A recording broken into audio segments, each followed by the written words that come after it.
Hey guys, here back today to share another case with you. This was a different case than last week's.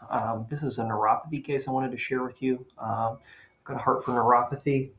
I've been taking care of mainly patients with what we've called spine problems for the last few years. Neck and back, pain, headaches, bulging discs, pinched nerves. That was basically, that's the vast majority of what I see in my practice. But over the years, after talking to so many patients who had peripheral neuropathy and kind of realizing that there was not a whole lot of options to deal with it, um, I just kind of started looking into it and realized there was a pretty big opportunity to help people, because nobody was really doing anything about it from what I could tell. So I joined a nationwide network of doctors and did a bunch of research, reading different peer-reviewed studies and whatnot, and looking at different treatments, and kind of got into taking care of neuropathy patients. So this is a patient that's special to me.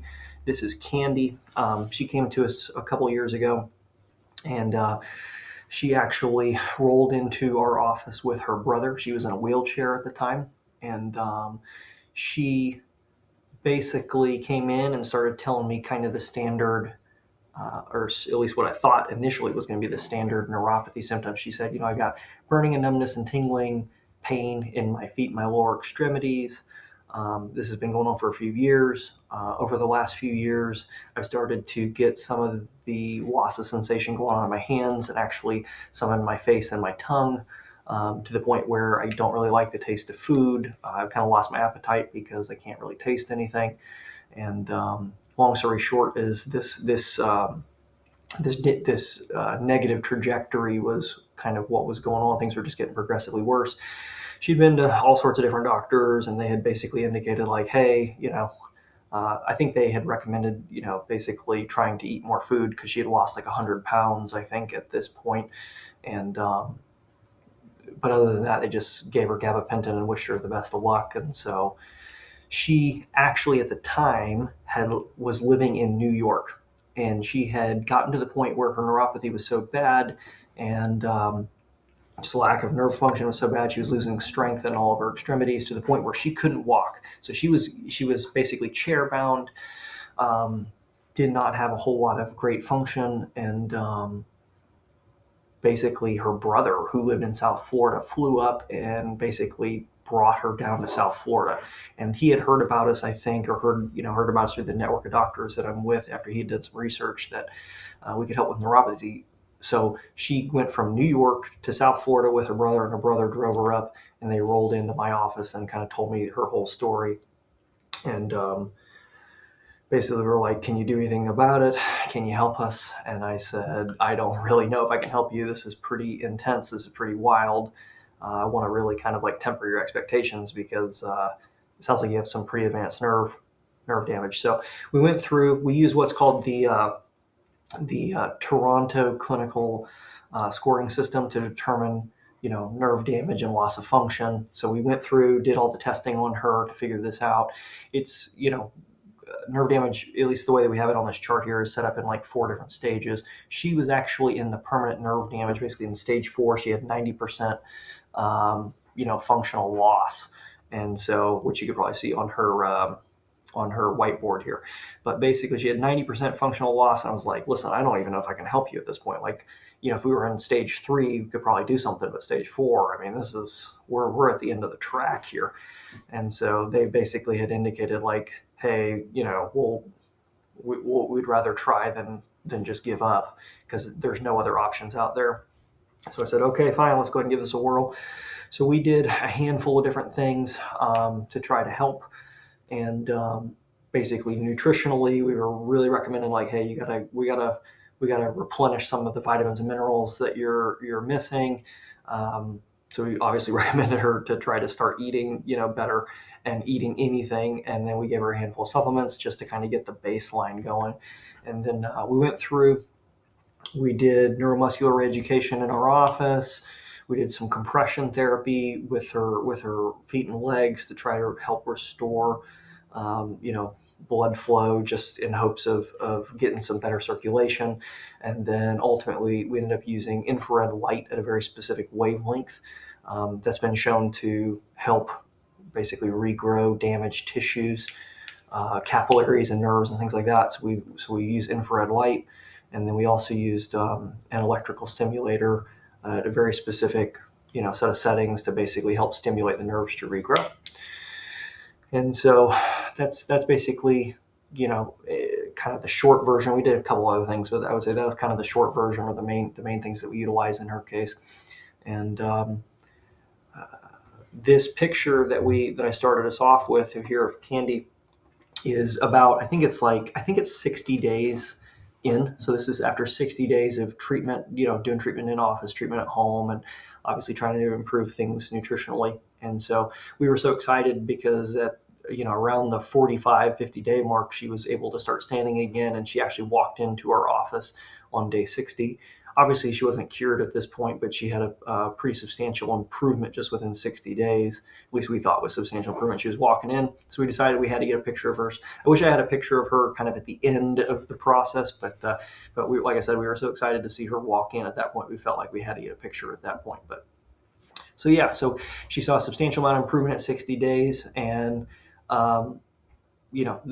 she kept going. It probably took, I think it was like another 7 to 10 months of treatment to just kind of keep reversing the nerve damage. But the end of the story is basically we actually don't see Candy anymore. I do miss seeing her, but she has moved back to New York. She's back on her own, taking care of herself, living like a normal human being. She reversed her neuropathy, and life's good. Her brother now, I think, lives in Hawaii and is living his retired life, I think, like the way that he wanted to. And she's back in upstate New York, living the way that she wants to without all this pain and suffering. So, I mean, that's the neuropathy story. I would say the big reason I posted this video today is really, I think, to kind of voice a little bit of frustration, right?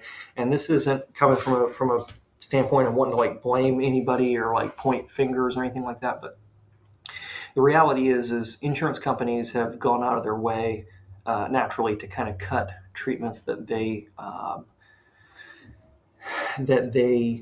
don't want to cover, right? I mean, their first responsibility as a company is to kind of turn a profit, and let's be real. I mean, that's kind of how things work, right? I mean, you can't just run on hopes and dreams, right? You do have to make a profit, but the reality is what I realize with virtually all my neuropathy patients is none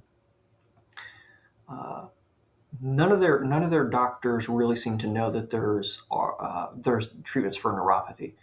Virtually, I would say pretty much, every doctor that Candy has spoken to, and every doctor that all of my patients that I've ever spoken to have all said that basically their doctors were like, yeah, there's nothing we can do about it. It's permanent. It's irreversible. There's no treatments for it.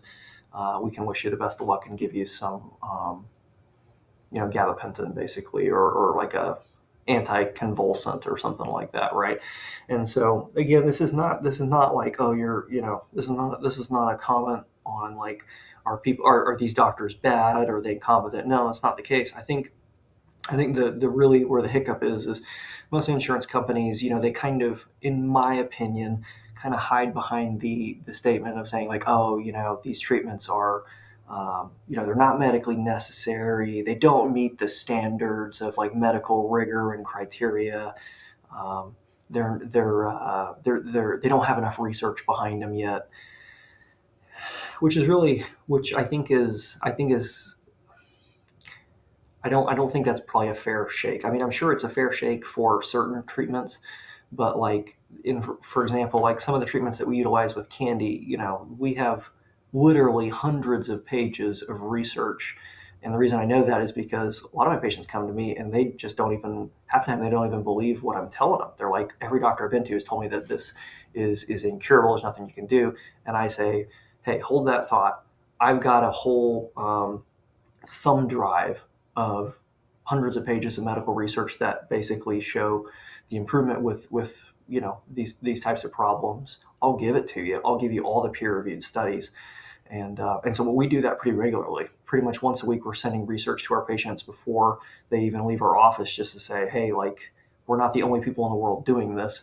I mean, we're part of a nationwide network who's working on it, but the vast majority of people, or a vast majority of physicians, just aren't even aware that there are any options, because essentially the insurance model is like, hey, if your insurance isn't going to pay for it, then we can't offer you this treatment, and it basically just doesn't exist. So, yeah, that's frustrating. And so, anyway, every doctor that Candy went to had kind of indicated that.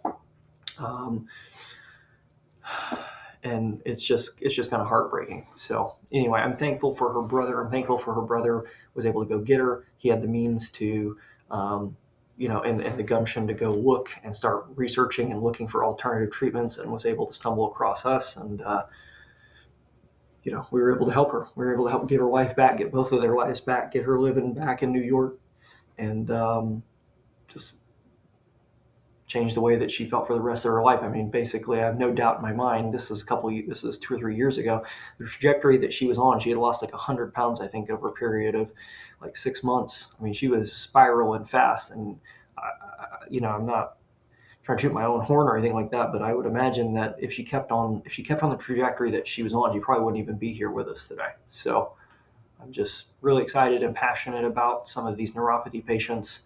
And I just wanted to try to say, hey, there is hope. There are some options out there. Maybe not this. This treatment may not be the best option for you, but ultimately, there are things out there. You gotta look. And if you know anybody, if you guys are watching this and you know anybody who's dealing with neuropathy and are struggling and haven't basically been kind of getting stonewalled and getting given gabapentin and just no other options in life, there can be the possibility. There is hope that you can get your life back. So, or your family member can get their life back. So, anyway, thanks for watching, guys. Like I said, I wanted to share this story. I wanted to spread the truth, spread some information, just so that nobody has to suffer unnecessarily. I mean, I think that is the bottom line. Is if someone out there doesn't have to suffer, then they shouldn't have to suffer.